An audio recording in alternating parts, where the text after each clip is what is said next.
It's time for another episode of Local Roots. Hi, I'm Todd Studer. Have you heard about this program called Caring for Our Communities? It's something put on by the Jennie Edmundson Foundation, and I wanted to learn some more about it, so I got a hold of Rachel Reis. She is the Community Health Coordinator for the Jennie Edmundson Foundation, and she stopped into the studio to tell us more about what it means, about some of the different programs that Jennie Edmundson Foundation is heading up, and why it is that it's so important that we have this organization in our community. So that's our guest today, Rachel Reis from the Jennie Edmundson Foundation. Service Master Restored by Schmader knows it's hard to get back to normal when you've suffered serious property damage due to flooding, fire, or smoke, and you may also be left with all sorts of questions about how to get your home or business back to normal. Service Master Restored by Schmader can restore your space by just giving them a call, 402-339-9911. If you're looking for all natural health solutions in Southwest Iowa, Bambi's Green Acres Natural Market, located at 805 South Main Street in Council Bluffs, is your answer. She's my go-to. She is the only one that I trust with my supplements, and it's mainly because of just how long she's been doing it. She has all of the experience, the years of understanding what it takes to be able to provide quality advice. She believes in putting health back in your hands, and that is why Bambi's Green Acres Natural Market exists. Again, located at 805 South Main Street in Council Bluffs.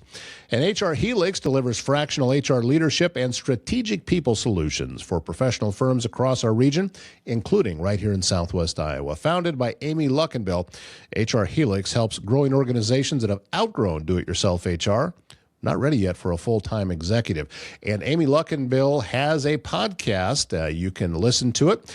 It's called the HR Wine Bar, and you can listen to it and you can watch it. It's a great podcast, and I highly recommend it.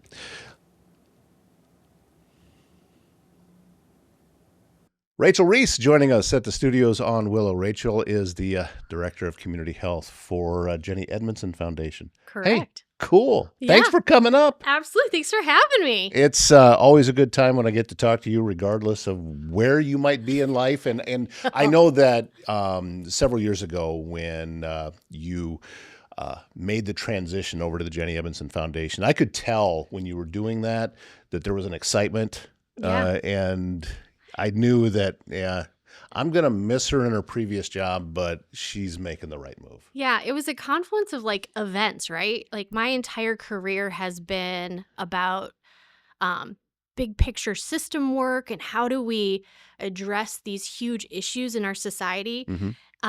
And I jokingly say I took a break and went to chamber. And I went through a flood, Right.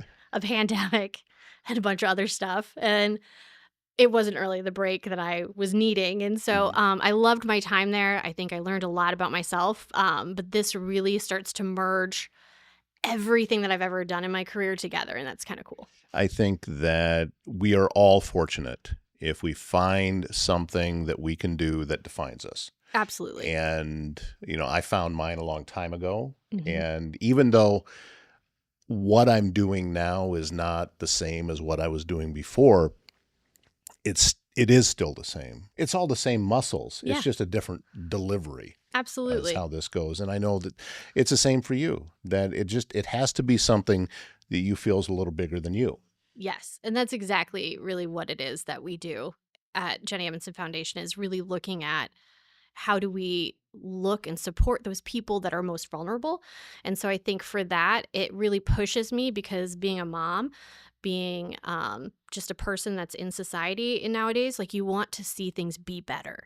You want to push to be better, and you want that world to be better. And so I think it's really cool to be able to be a part of that. And we have need right here close to home. Yeah. Now, the Jennie Edmundson Foundation does a lot more than just cover Council Bluffs. We do. I mean, there is all across the region, because you're bringing people in there that part of their day is just making the drive. Yeah. And I mean, right now, so I, part of my job as the Director of Community Health is that I oversee the community health workers that we have. And so we have 5 community health workers, and one of those is actually in Mills County, where I live. Mm-hmm. And so that being able to start to build into the work that is in your hometown, that's in your backyard, is just really amazing. You also get to work with a lot of different programs, different Yeah. events, different uh, things that are designed to, I think, in the beginning, just raise awareness. Hmm. And then once that awareness is there, people can say, oh, this is something that I should be contributing to. Yeah. Yes, absolutely. It really is all about how do you create healthy access for everyone? How do you make sure that when someone is going through something that is soul wrenching and hard, that they are not walking that path alone? And that's really the core tenet of what it is that Caring for Our Communities does, which is one of our programs, what the community health workers stand for, and really what any program that Jennie Edmundson Foundation puts out there really is about. I think that, like as you said, and caring for the communities is one of those programs that when somebody's going through something, just taking a few things off of their plate Hmm. can give them more mental resources to deal with some of the more important stuff. So why not Yeah, reach out and help that way? absolutely. And I think our community health workers are so good at kind of being detectives and building into that person so that they start to trust.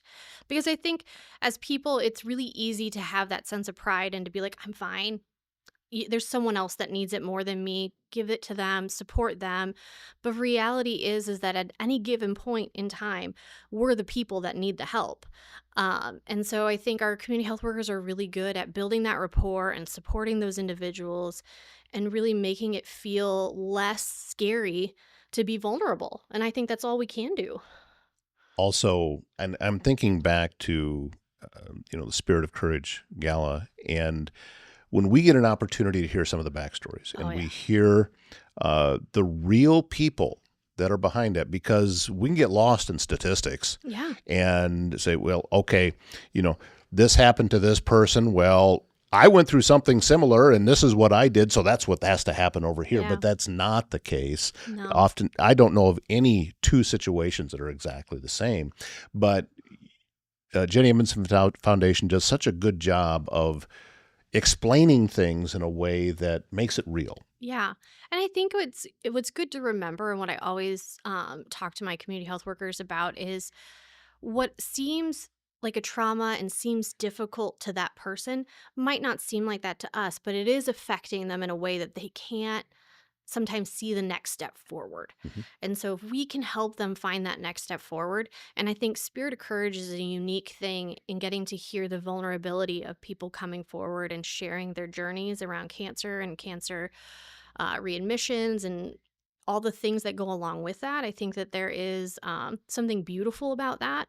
And it all ties into how do you meet people where they're at and really support them and guide them through those next steps. You brought up caring for our communities. Yeah. Let's talk more about that. Yeah. Explaining as in what it is, because It's you're big. you're catching new people here Yeah. that have not either they've heard the name but don't know anything about it, or some haven't even heard the name. Yeah. So give us a little bit behind it. So caring for our communities has sort of two sides to one coin.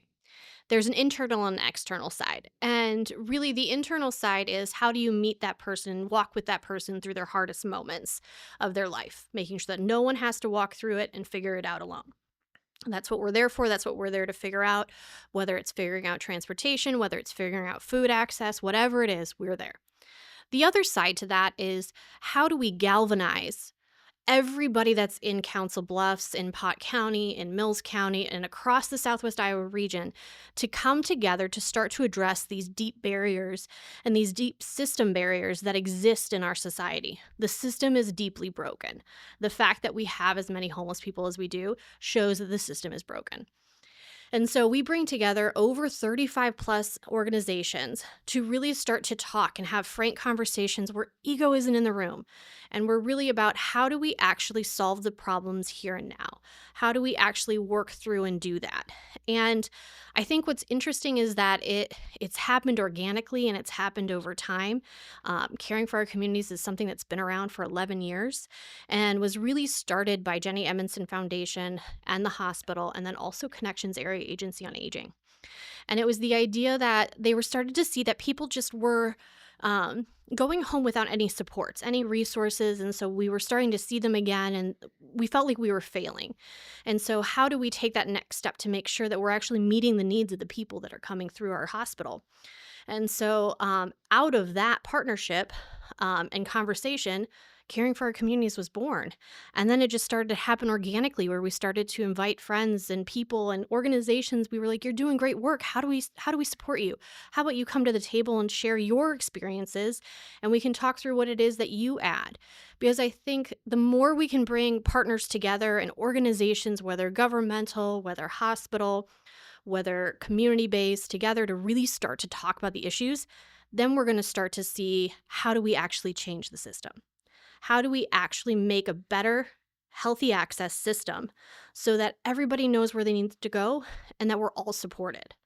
And I think that's the beauty of Caring for Our Communities, is some amazing things have happened out of it. But the best thing is that it's the community has come together behind it. I run into a lot of different folks doing what I do Yeah. and meeting people who are out there already doing the work. And the example that keeps coming back to me, because of I'm so impressed with the work that he has done and through the organization that he is so instrumental in, Randy Fontaine with HopeNet Ministries, who Yep. has been on this show working with homeless people. He Yep. crossed the line, the number of 200 individuals or families, getting them off the street and into permanent housing, and doing it in a way that was sustainable. Now, when I talked with Randy, he is essentially doing it with very little help. Hmm. There's just Yeah.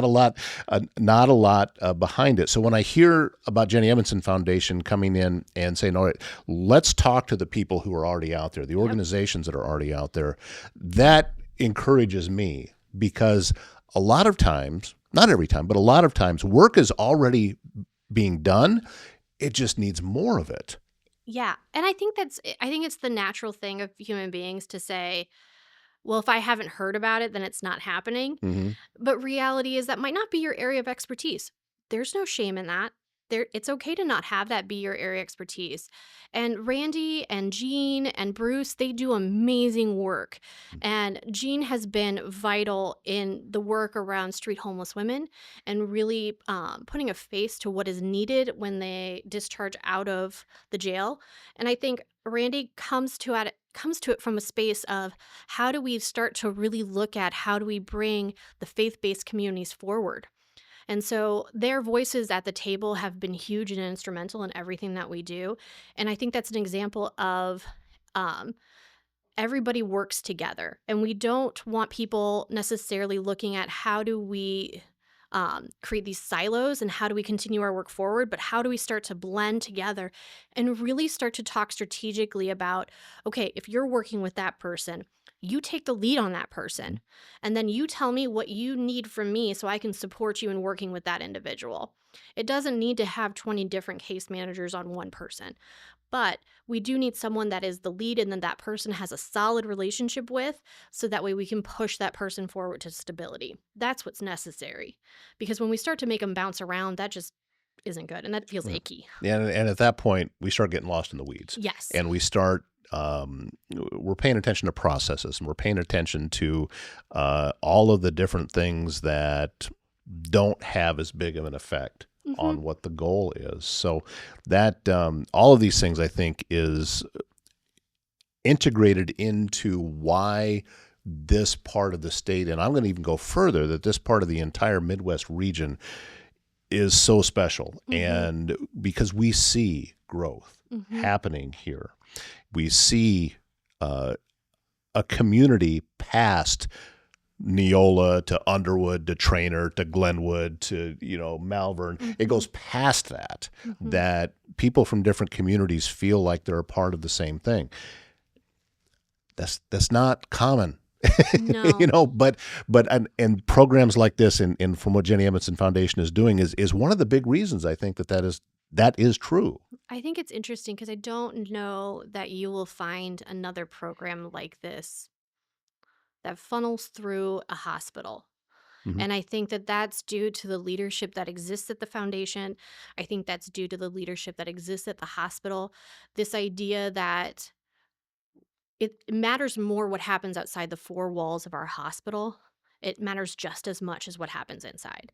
And so I think that this idea of, how do we make sure that we recognize that we're all connected and that we all really are on the same page. We're having these strategic conversations about how do we move this work forward? How do we support each other? How do we have shared funding? How do we really look at things differently than what we've done in the past? Because I think it's easy to get stuck in that rut of like, I'm going to do the same thing over and over again. But reality is that's just insanity, right? You're not going to get this Right. different results out of that. So I think this is us pushing everybody towards how do we actually look at things differently. And I don't have all the answers.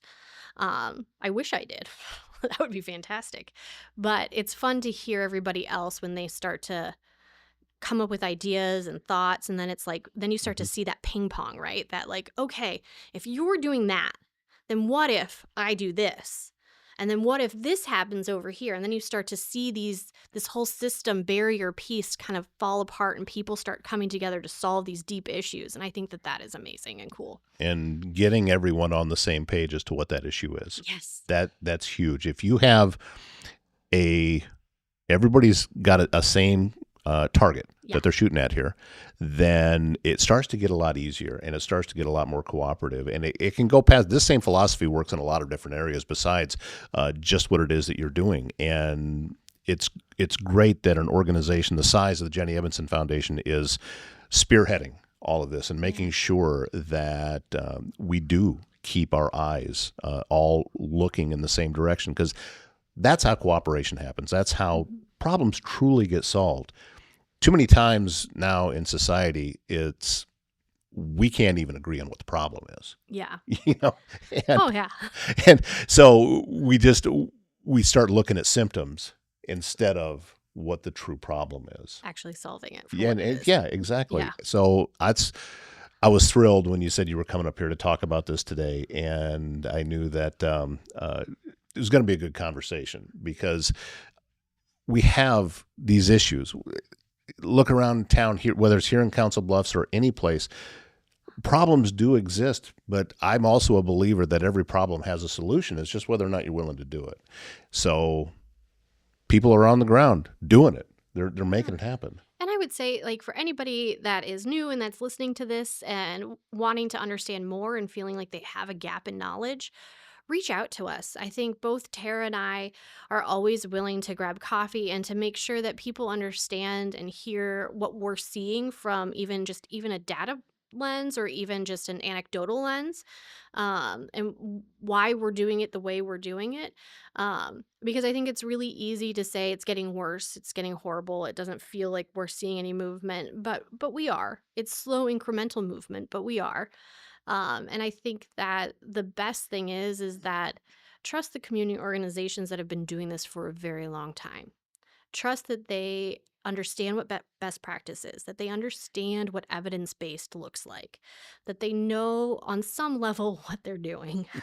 And I think ask questions. Always ask questions. There's no stupid question.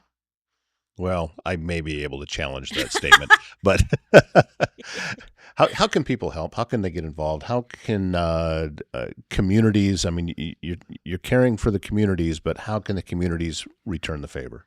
There's need. I think that there is a wide depth of need, and we do a shared funding model that supports anybody that's in need, whether they're homeless, to on the cusp of homeless, to just in deep poverty. And I would say we're always looking for how can people support us in that way, and especially around Christmas time.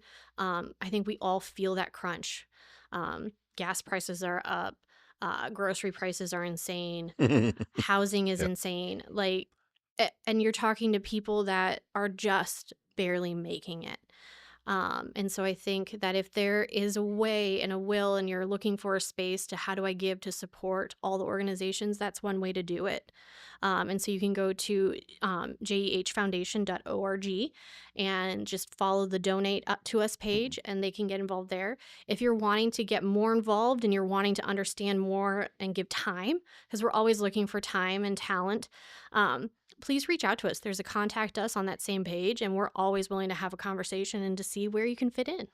These are the types of things too that when you want to know where your money's going, you know that it's staying right at home. Mm-hmm. You know, this is a Doesn't go anywhere else. Jennie Edmundson Foundation is designed for Southwest Iowa. Absolutely. And that's where your donations stay right here. It helps your neighbors, helps your friends, helps your coworkers, helps people that you probably have seen but haven't said hi to yet. you know, Yeah, absolutely. all of these people that you can make a difference right here at home. And it's another one of the list of my favorite things for being here is long, but how well this area supports each other. You look at any of the Jennie Edmundson Foundation events, they're sold out. They are, they're packed. They're, the gala is packed, car shows. It doesn't matter that this is something that everybody gets behind. And every time I'm at one of these events, it just kind of fills my bucket. Yeah.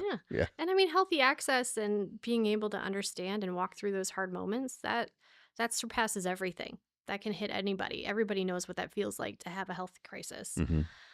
And then you tack on any other issue that's happening on top of that health crisis, and that hits home. Well, go to jehfoundation.org and learn more about caring for our communities, learn more about how you can help, and learn more about, you got a bio on there now, don't you? Somewhere? I mean, I hope so. Yeah. I assume so. A lot of folks do. Thanks for coming up. I appreciate your time. Thank you for having me. Now that you know the path, come on back, huh? I will definitely. All right. Thank you. Families and cemeteries across the region turn to Solid Ground Monument Company for skilled restoration that protects every story etched in stone. Now scheduling springtime services. They provide monument repair, gentle cleaning, full reconstruction, and complete cemetery restoration. For families needing a new memorial, Solid Ground Monument Company comes to you in your time of need to design a tribute that truly honors your loved one. They are Southwest Iowa's trusted cemetery restoration and monument service. Solid Ground Monument Company, preserving legacies with care and craftsmanship. And if you have a leak, a clogged drain, or planning a big remodel, Waldstein Plumbing in Council Bluffs has you covered with fast, reliable service and expert craftsmanship, handling everything from small repairs to major installations. You can find them online, waldsteinplumbing.com. When integrity matters and when doesn't it, these are the guys you want to get a hold of. Waldstein Plumbing, located in Council Bluffs. That's going to wrap up today's show. Again, thank you, Rachel Reis, for being a part of the show today, and I look forward to having Rachel back and a lot of the other folks from the Jennie Edmundson Foundation as well. That is going to wrap up today's show. My name is Todd Studer. We'll see you back here tomorrow morning.